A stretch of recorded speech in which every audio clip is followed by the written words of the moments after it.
Hey guys, hope you're all doing well. Yesterday I did a video documenting some of the damage that's been happening to packs when they've been graded by PSA.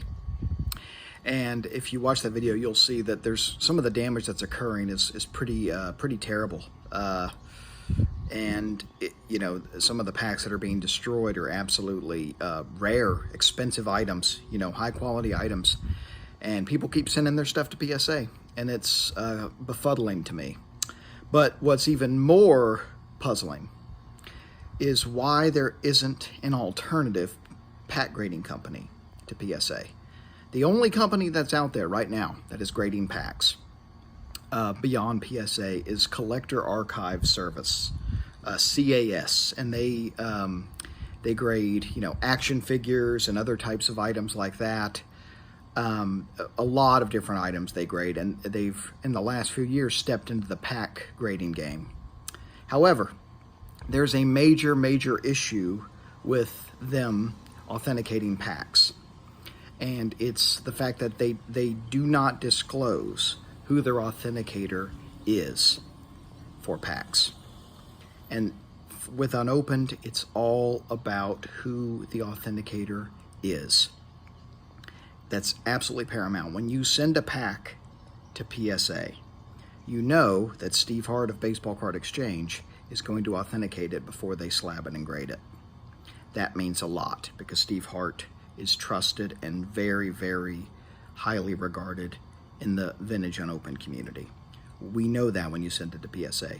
Collector Archive Services, despite calls for them to explain who their authenticators are, they will not disclose them.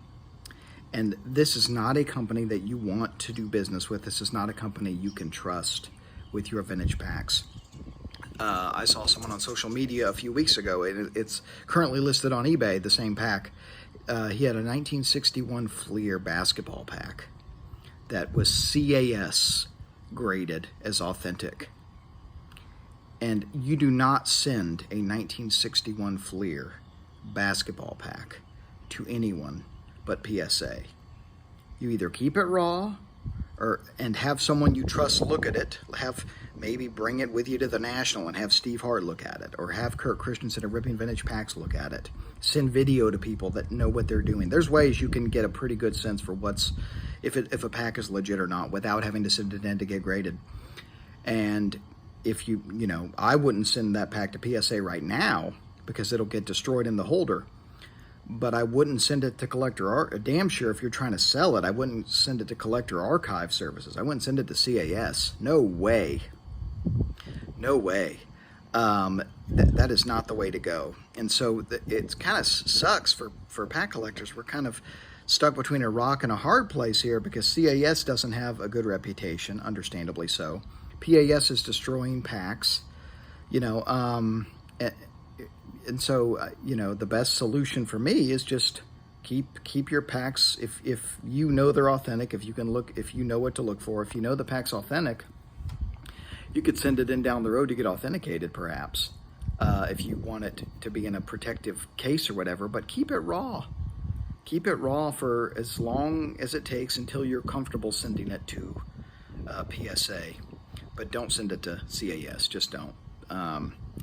But it's amazing to me in the hobby we have with how many options collectors have about regarding SGC, PSA. I could send to CSG. I've got all these other grading companies I can send to. Right if you want to get a card graded for packs, it's such as there's no good options right now.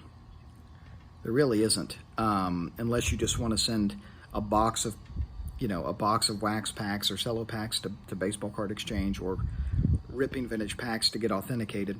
That's fine. The authenticators are fine, right? The companies that provide that service, that's fine. But the grading, there's no good solutions. There's no good solutions right now, and it's kind of unfortunate.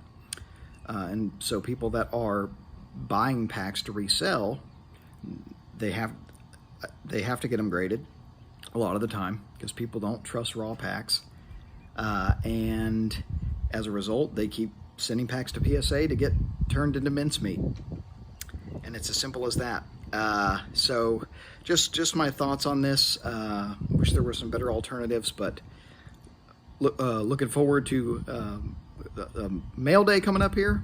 But they're gonna kind of slow down a little bit before the national, because we're about a month and a half out. So hope you all have a great rest of the week. Keep collecting vintage and open baseball, everybody. Take care of each other.